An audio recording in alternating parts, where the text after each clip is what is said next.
Hello and thank you for watching. I'm Ashley Van Dyke with Advantage Software, and on today's video, Phonetic Untranslates, I'm going to show you how this feature works and why it might not apply to you at all sometimes.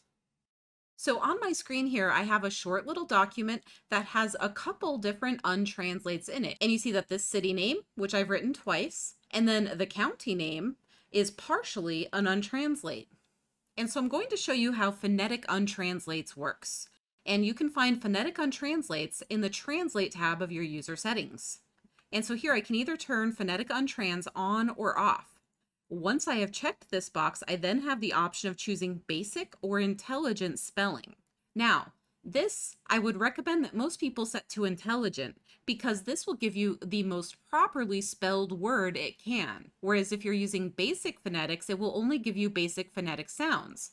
Using the Intelligent setting is more likely to give you a properly spelled word for something that you write out phonetically.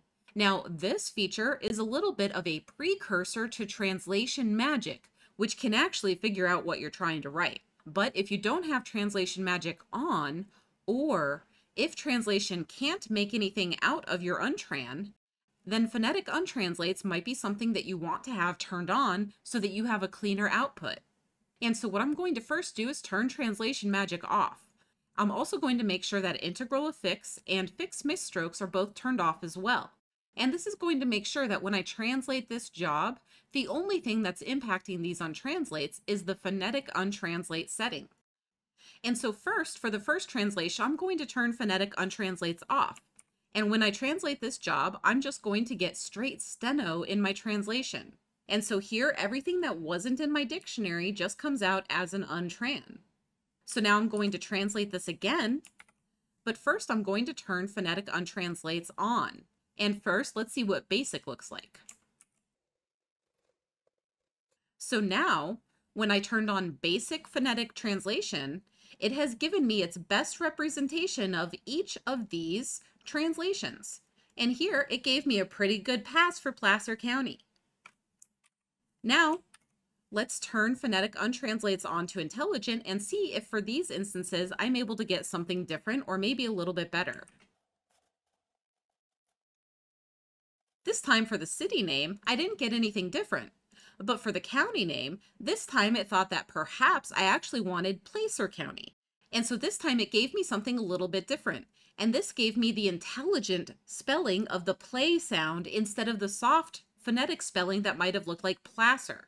And so the results that you get when you use Intelligent Phonetic Untrans is going to be controlled based on your phonetics table.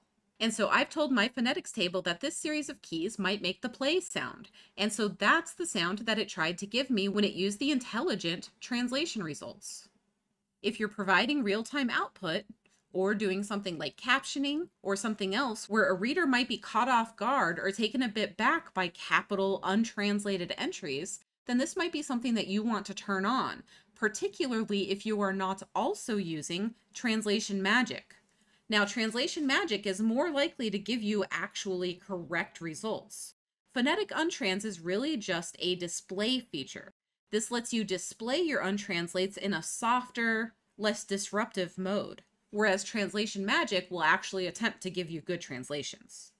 And so for some people, this is a desirable feature or something that people like to have turned on just in case so that raw steno never goes out to their viewers or caption audience. Don't forget that Advantage Software offers anytime support. Tech support can be reached anytime with any question, including weekends and holidays, at 772-288-3266. Email support is also available at support@eclipsecat.com. Thanks for watching this video. Please hit the thumbs up button, subscribe to our channel, and turn on notifications so that you'll be notified when we publish new content in the future. Thank you so much and have a great day.